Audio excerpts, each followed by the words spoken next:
The Sociological Perspective, page 1, the study of society. Sociology has been studied as an academic discipline for around 150 years. So remember, this is a very new subject. We're not talking about philosophy, where we're going back to Greek times and all of this type of thing. It is a recent phenomenon. Okay, so if you compare it to other studies, it's very young. Therefore, there are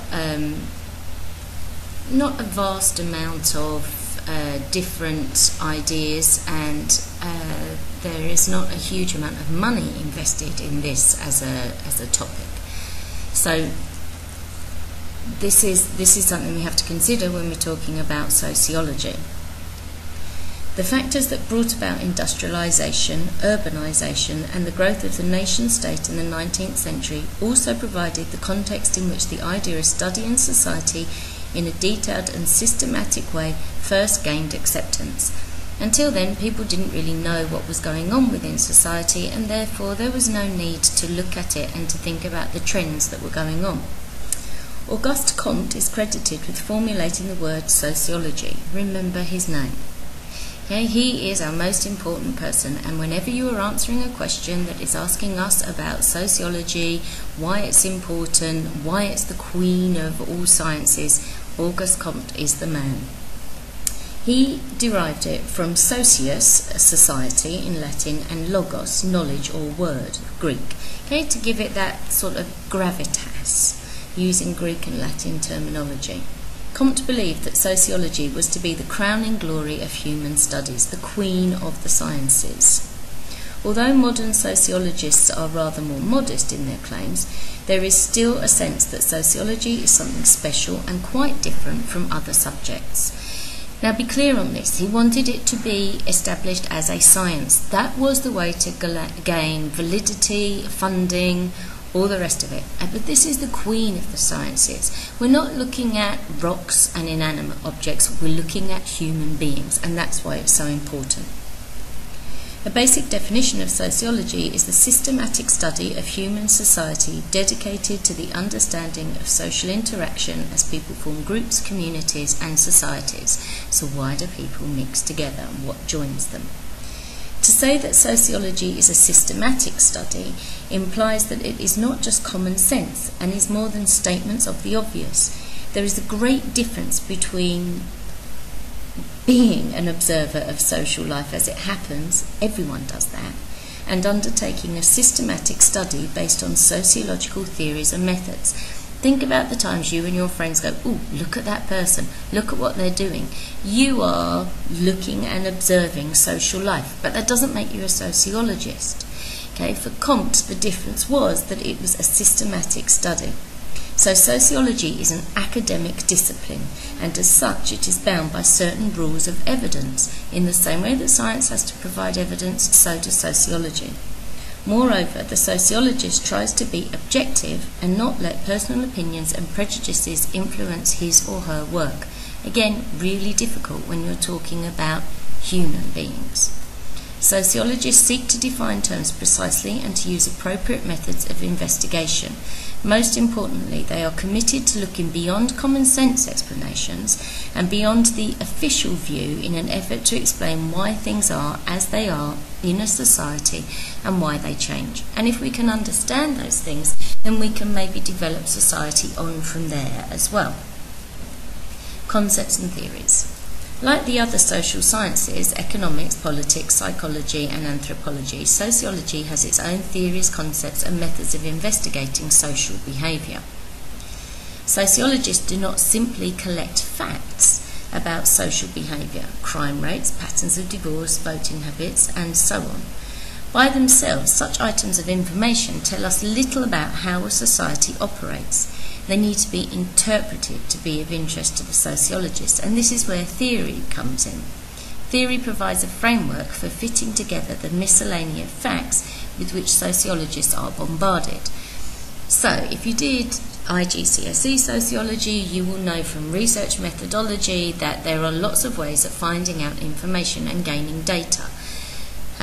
You will be looking at this as well with Miss Shayla, so you will know more about research methodology that fits in here. But it's not enough to have a pile of facts. We have to then interpret what is going on. Now, there are different ways of doing this, and that's what we'll be looking at, the perspectives and theories that people use to interpret the facts that they find. So it's important to understand the nature of theories. Let's begin with concepts. These are general ideas such as authority, ethnicity, social class, etc. Theories are concepts brought together in order to explain something. They set out to explain the relationship between one set of concepts or facts and another. E.g., theories have been put forward to explain the high rate of certain types of crime associated with young working class males. Much sociological research involves taking theoretical concepts and operationalizing them and exposing them in such a way as to make them measurable. Okay, so we know from looking at crime statistics that young working class males are more likely to commit a crime than a female is. But why? Now, we've talked about this before, the idea that men are in situations where they are more likely to be able to commit a crime. Let's say they've been out drinking with their friends and they're showing off afterwards and they're full of bravado. Therefore, they are more likely to get into a situation which could be considered criminal. Okay, so that is us trying to interpret what is going on and formulating a theory about why it is that men are more likely to commit crime. Okay, perspectives. When a number of similar theories are drawn together into a single approach, we term this a perspective. The main perspectives in sociology: functionalist, Marxist, feminist, interactionist and postmodernist, are outlined later in the chapter. Now again, you may know this terminology, and we will be looking at them in more detail so that you are applying them all the time. And in the other sections of sociology that you will do the same thing and use the same theories that you will apply in.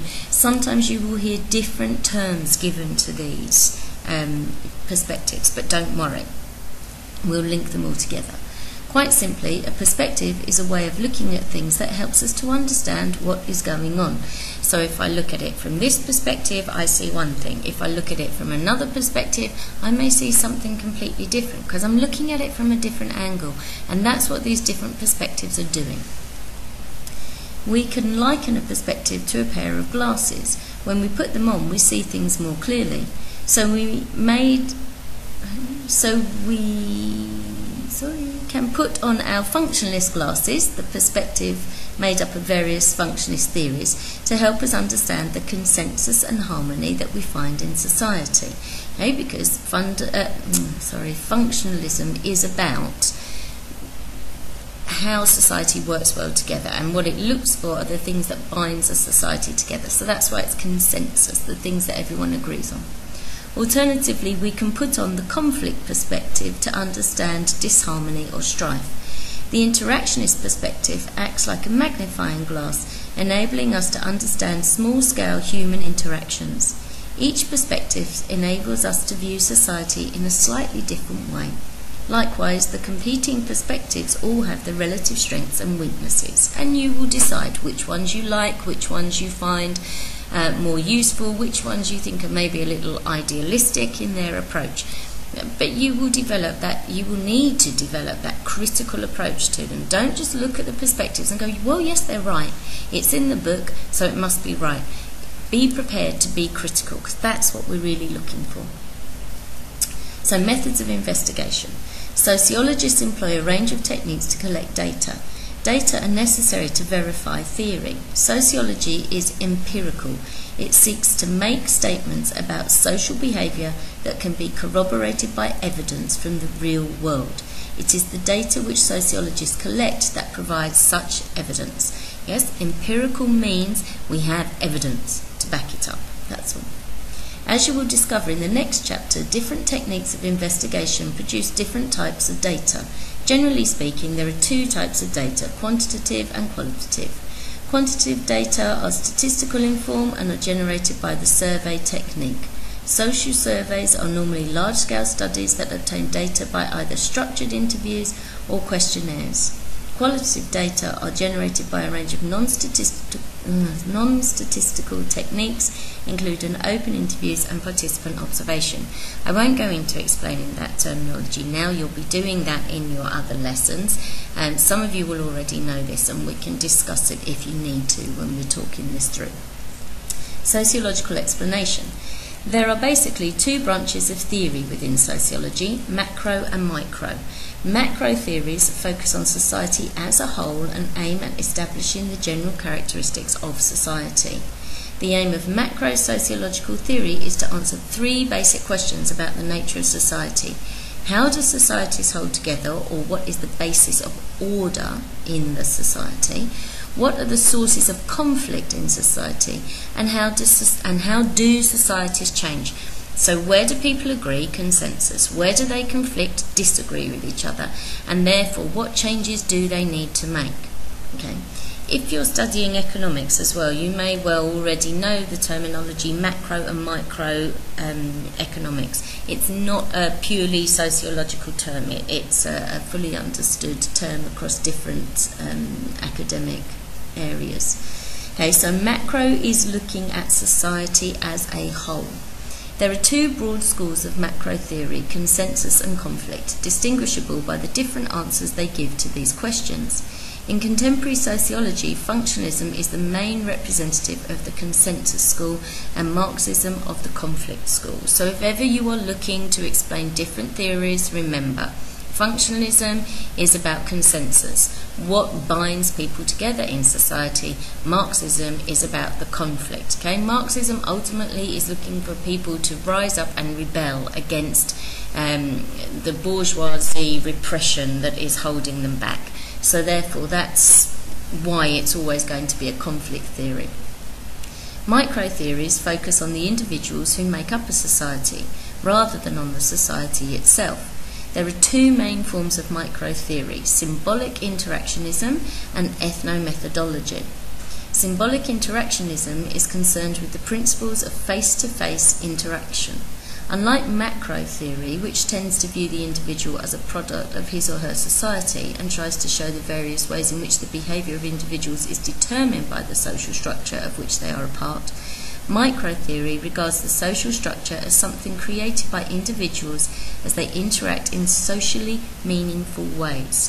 Okay, so when you and I are talking to each other, we are not influenced by everything that's going on outside and around us. We are influenced by our own personal opinions and our own personal emotions, and we will act differently maybe with each other to the way we will act with somebody else. And that's what they're looking at, symbolic interactionisms. How do we act together? Of course, that's very difficult to say, that there are no external influences from the macro world, okay? But that's what they're trying to perceive.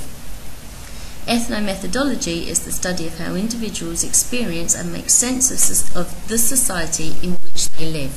So although bad things may happen, it doesn't mean that somebody says, oh, that's it, I'm giving up, I'm not bothering with society anymore.